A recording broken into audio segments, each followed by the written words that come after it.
বা আমি বেঁচে থেকে কি করব, মানে কান্নাকাটির মধ্যে ছিলাম, কে কোথায় কি নিয়ে যাচ্ছে ভয় কাজ করে না, এখনও ওই পুলিশের প্রতি ভয় নাই।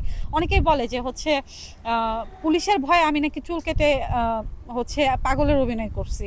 তো আমি পুলিশের ভয় পাই না। এখনও যদি নিলয়ের মামলাটা পুনরায় আমাকে যদি 100টা মামলা দেওয়া হয়, তো মামলা দিক, আমাকে নিয়ে তদন্ত করুক। আমি কখনোই রং ছিলাম না, রাইট ছিলাম দেখেই পিবিআই আমার নামে 2টা মামলা হয়, পিবিআইতে হয়, তারপর হচ্ছে থানায় অপমৃত্যুর মামলা হয়। আমি দুটোটা মামলায় কিন্তু আমাকে নির্দোষ প্রমাণ করা হয়।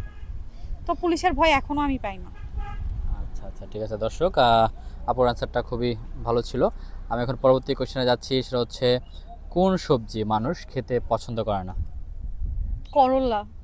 আপনি? আমি করল্লা খাইতে পছন্দ করি না, কিন্তু করল্লা অনেক উপকার। আচ্ছা আচ্ছা, আমি আশা করি করলার একটা রেসিপি আপনি রান্না করে আপনার ইউটিউবার আমার ফ্যানদের পেজে জন্য। দিব। হ্যাঁ।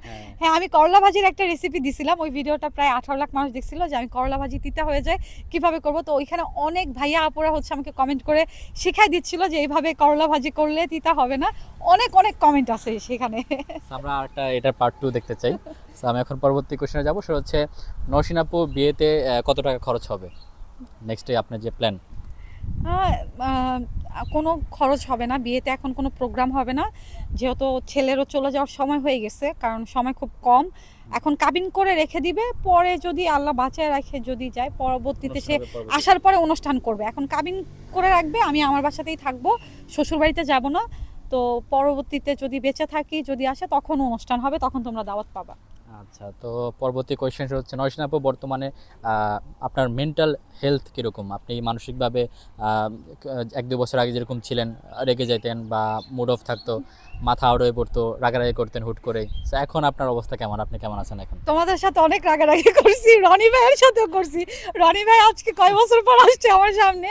তো হ্যাঁ, যাই হোক, অনেক। তখন না আমি ডিপ্রেশন থেকে আমার মেজাজ খিটখিটা থাকতো, সবসময় মাথার মধ্যে রাগ থাকতো, অল্পতেই রেগে যাইতাম।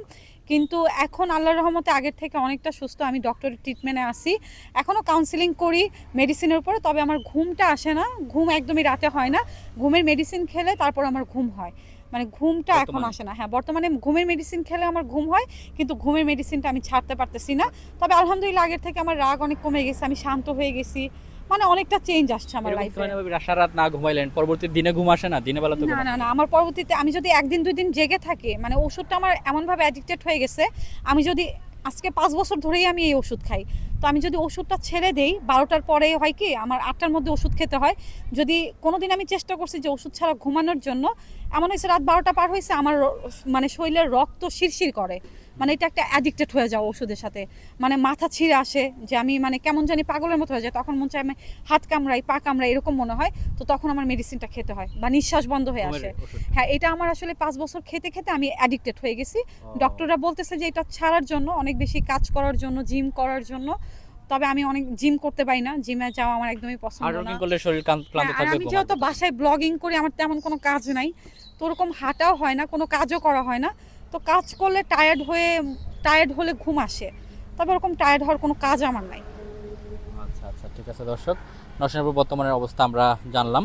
আমি এখন পরবর্তী কোশ্চেনে যাব, সেটা হচ্ছে আহ, আমরা কোনো আপডেট পাচ্ছি না যে লাস্ট আপনি কবে গিয়েছিলেন নীলবের কবর জিয়ারত করার জন্য?